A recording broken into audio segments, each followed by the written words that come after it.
Hi, my name is Nikki, and I'm going to talk about today on how to unleash the divine female power in you. It's a really wide subject, but one of the reasons I wanted to talk about it because lately the whole female movement, girl CEO, girl boss, self-made millionaire CEO, all these hashtags are going crazy on all social media, and it's giving an amazing message to women out there to go and work your own way and really own your power. Since the 1920s, when women were literally walking on the streets and fighting for their right to be able to vote, a lot of things has changed.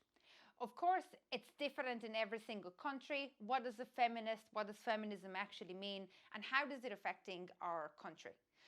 It's important to also talk about why are we even talking about the power and how to unleash that female divine power in you.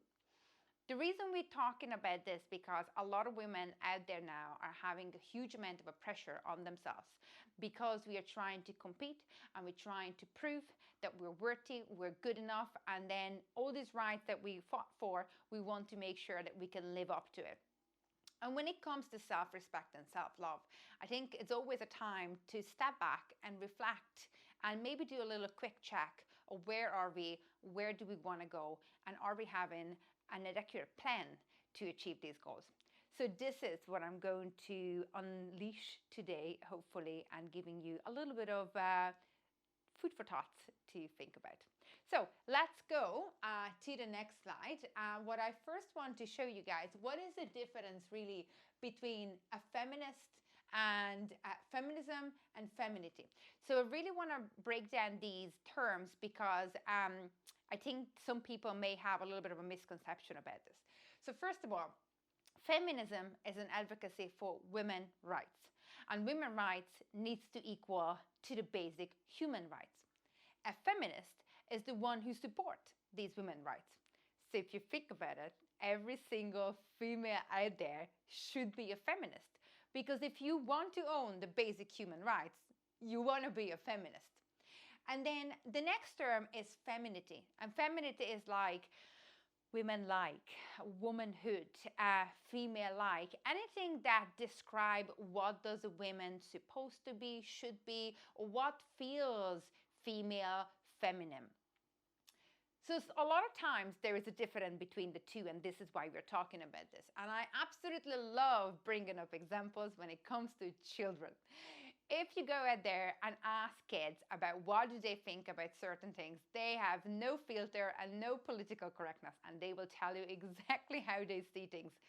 There was an actual research being done in a few different schools when they were asking children to draw a picture of a feminist after they learned of the political and historical and cultural history, what we need to know about how female fought their way through to the women's rights. So once the children learned about the history, they were asked to draw a picture of a feminist.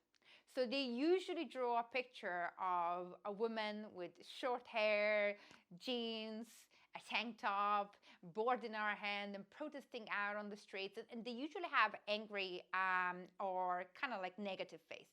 And a simple reason being because if you tell someone about a fighter who goes out there and fight for our rights, that's not a pretty face. And let's be realistic, it's a warrior. And a warrior is strong and angry and ready for a fight.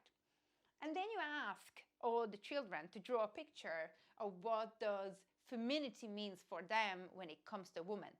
Funny enough, majority of them actually draw a picture of their mom. And yes, motherhood is literally show most of the children the best picture of what is a female. But it's not always about having children. If you actually look a little bit more into those pictures, it's usually showing a caring, loving woman who cares about friends, family, and others. As well as, of course, most of them draw the picture with a smile on the face, with a beautiful long hair, with a beautiful dress, high heel shoes, because that's what's out there at the moment, what a female should look like. Now, we may have, or obviously the children may have, totally different picture between the two, but the two is the same. We just talk about it. A feminist is the one who stands for the women rights. And of course, doesn't matter how feminine are you, you have to be a feminist to stand for women rights. And the reason I explain these terms, because we're going to go forward now to see how do we recognize both within ourselves and use the femininity and the feminist also at the same time in our relationships and as well as in our business world or in the corporate world. So one of the reasons I talk about it, because if you have a look at what's happening out there in the world, it's totally different in one part of the world and the other part of the world to being a feminist. So if you go back into, again, the feminist who fights and like actively fights for our rights, being a feminist in the Eastern countries, it's a totally different feeling, because some of these women out there are literally still fighting for basic human rights. Where if you actually have a look at the Western world, all the women in here have the rights of every other human being, but maybe we're fighting for more equal pay in different jobs, maybe equal opportunities in different jobs.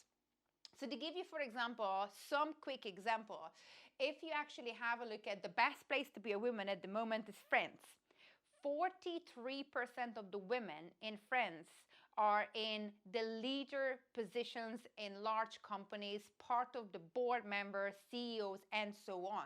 Which means in France, nearly we got the equal amount of a man and a woman on power. And if you ask the Western world, where do they see the most amount of a difference between men and women, based on a research, they said in 2019 that there is a 12% wage difference in a high-level jobs between men and women. And there is what we are fighting for here.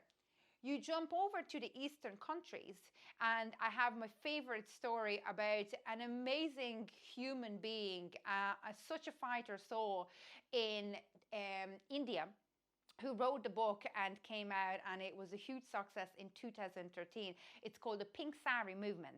These women were wearing pink tog, that's why it's called the Pink Sarri movement, and literally walked up on the streets of the small Indian villages fighting for their right not to be beaten by their husband when the husband thinks that they are out of alignment. So let me just refer for a second. And here we are fighting for 12% wage rise. Here, women are fighting for their rights not to be beaten by the husband, and that's being okay, and it's an average thing. So there's a huge difference between being a feminist in here and being a feminist in here. And I just put it down here that a feminist is a fighter in here, where if you are in Europe like myself, a feminist is a peacekeeper. The reason this is really important, because the job description of this two is totally different. So if we are going further on this, and I think this is where the most important comes on, is that once you're in one of these Western countries, that kind of an angry feminist, as in your appearance, should be brought down to more of the peacekeeper. And the peacekeeper is the one who gives example to those fighters that this is what we are fighting for. But as well as this is the time when we learn what are we gonna do with the power that we fought for to have. So now we have that power, but what now? How are we gonna use it? And this is the important part of my my talk, because we women being so hard on ourselves to perform as much as the men perform, to do as much, if not more, than than men does, to show that we're worthy, that we can do it. Where I think what we need to stop there for a second and have a look at the men and the women. And I would like to share with you a really, really cool story actually about this, how we are not competing against each other, but we should be completing each other. So we all have different skills. Women are good at certain stuff, men good at certain stuff. So ideally we should be completing each other. And when I used to be a manager, and I had a team of 5, 6 people. I looked at the person who can do X, Y, Z, and I looked at the other person who can do A, B, C, D, and so on. And based on the time that we work together, I try to equal out their contribution to the project. And that's what I've been told as being a good manager, not to overwork one person. And that person may know absolutely everything about the project and has all the skills like the other 6 members. But I'm not going to overload that person with all the tasks, because obviously it's going to go to burnout, unappreciation. It's a teamwork. So when you're in a relationship, it's the same thing as well. You may have an amazing skills as a woman, and you can change the light bulb, you can take down the bin, you can cook, you can look after the children, you can drive, and your man can also cook, and he can take down the light bulb, he can drive the kids into school, and he can take down the bin as well.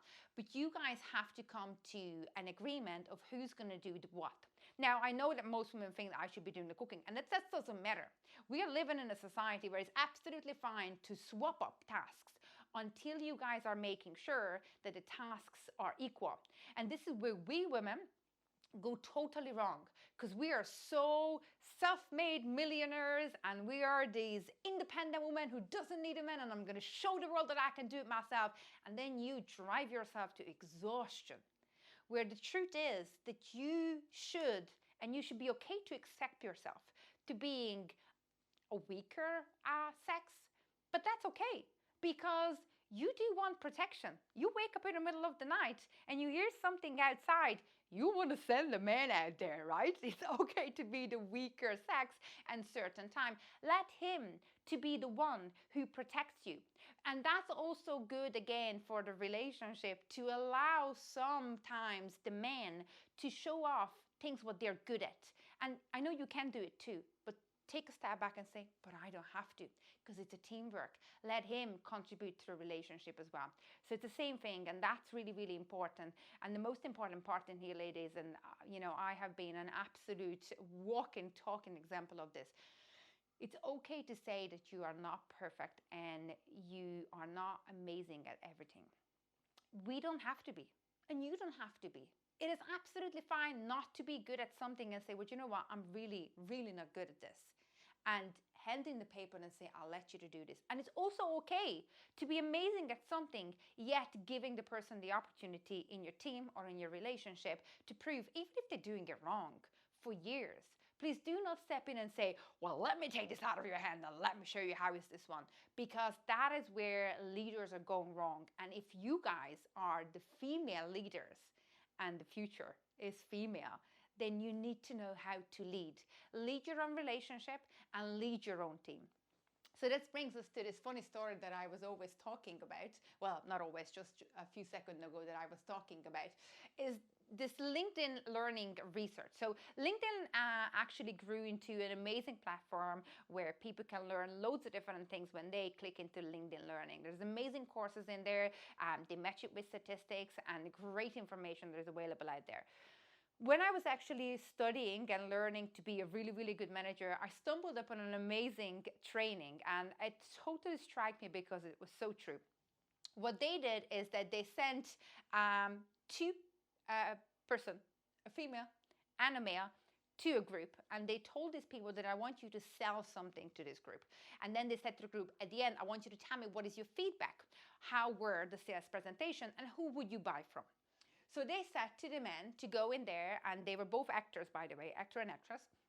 They told the man the exact word what I want you to use, the tone that I want you to use, the body language that I want you to use, how I want you to dress up, everything, yeah, from the beginning till the end. He went in, he done his speech, he came out.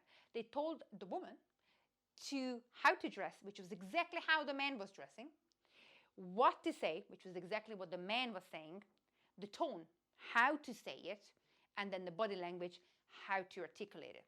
She went in, she done the job, she came out, and then they asked the audience, how do you think it was? Who would you buy from, or who would you invest in?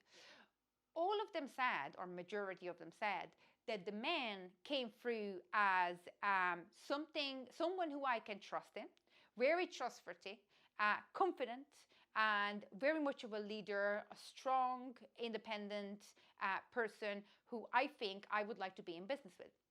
And then they asked, how does the women did?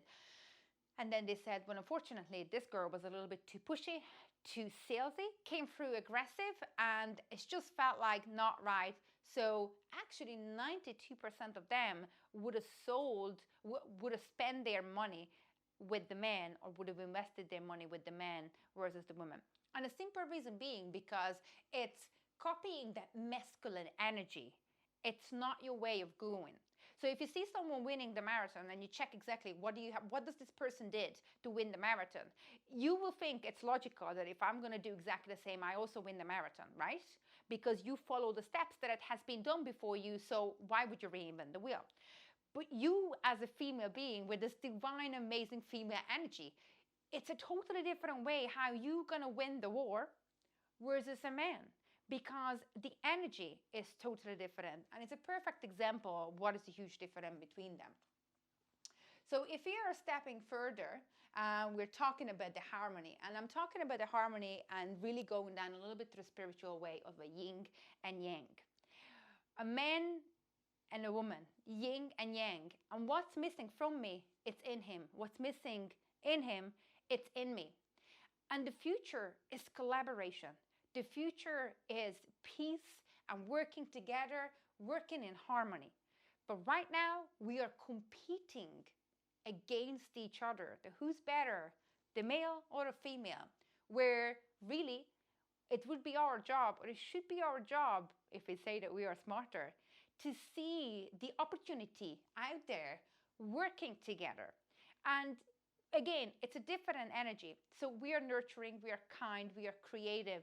So we should be the ones who lead the way, remember, to those who still fight on the other end of the world, to their basic human rights. We should be the example to these females, to show them how the world is going to be. We shouldn't be showing them that it's still a hard fight. We should be showing them that it's about collaboration. It's about unleash each other power and use each other's skills to creating a better and more efficient future.